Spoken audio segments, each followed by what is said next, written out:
Ronaldo really sorry as talks with Ten Hag are revealed they had multiple positive conversations as stats show why ANTONY is already one of Manchester United's key men. Man United star Cristiano Ronaldo is reportedly really sorry about his actions during his side's win over Tottenham, and he is now 100% available. Ronaldo's career at Man United looked to be all but over after his latest act of petulance against Tottenham Hotspur. The forward refused to come on as a substitute during the 2-0 win, and he left the bench and walked down the tunnel before the final whistle.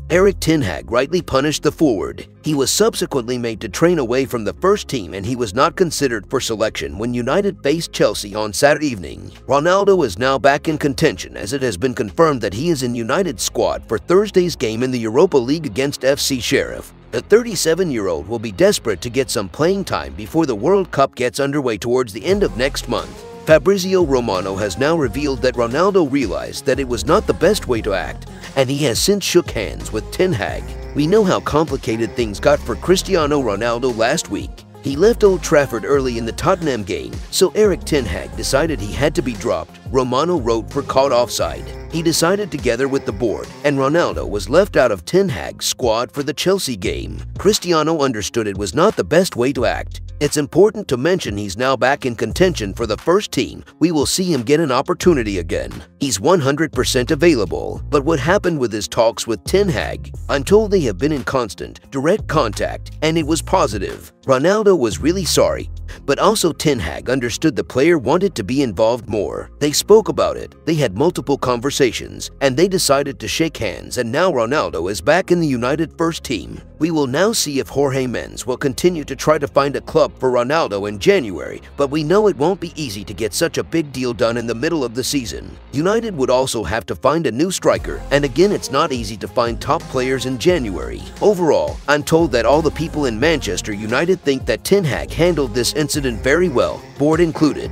Should Ronaldo attempt to leave in January, it is unlikely that he will have lots of options. Sporting Lisbon have ruled themselves out of the running, while according to Romano, Saraya's side Napoli are not in for Ronaldo either. There's speculation again about Cristiano Ronaldo and Napoli, but I'm told they had some talks in the summer and were interested in signing him on loan. Still, it was a complicated negotiation and it was never advanced. Today there are no negotiations. Napoli are not in for Ronaldo as of today. In other news, stats show why ANTONY is already one of Manchester United's key men.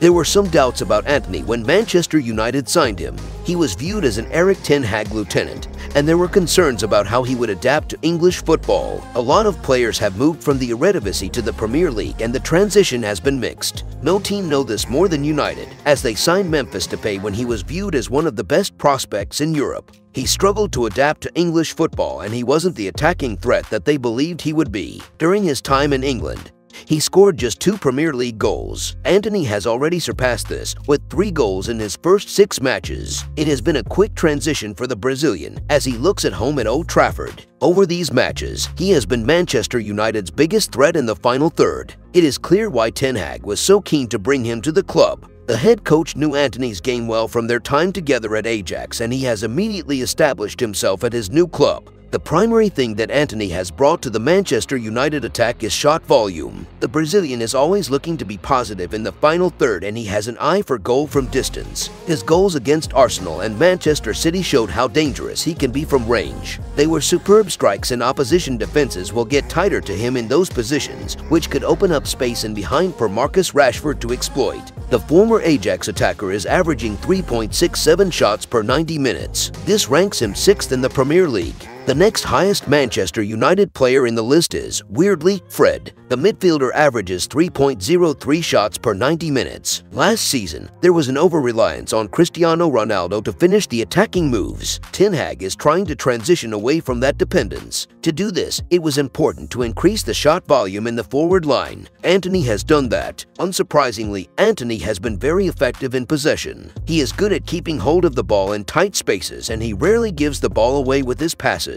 This is a common trait for players that have been schooled at Ajax. He has a pass success rate of 83.2%, which is high for a forward player. For context, Bruno Fernandes and Marcus Rashford both have lower pass success rates. Ten Hag wants his team to be more dominant in possession, that relies on the defenders and midfielders being able to retain the ball well, but it is also useful if the attackers aren't wasteful in their pass selection. Antony is the perfect fit for the role, which is why he was brought over with the manager from Ajax. There has been less of a transition for him in terms of style, even though he is in a new country. In terms of creativity, Antony is still very productive in the final third, with an average of 3.3 shot creating actions per 90 minutes. Although this places him 39th in the Premier League, he is offering creativity. Those that have watched Antony closely will have drawn some comparisons with Arjen Robben in the way he is always looking to cut in on his left foot to strike towards goal. Despite this being his favorite play, he is difficult to stop due to his close ball control. It is early in his Manchester United career, but the early signs are that Antony is very well suited to Ten Hag's side. He has transitioned quickly from the Eredivisie,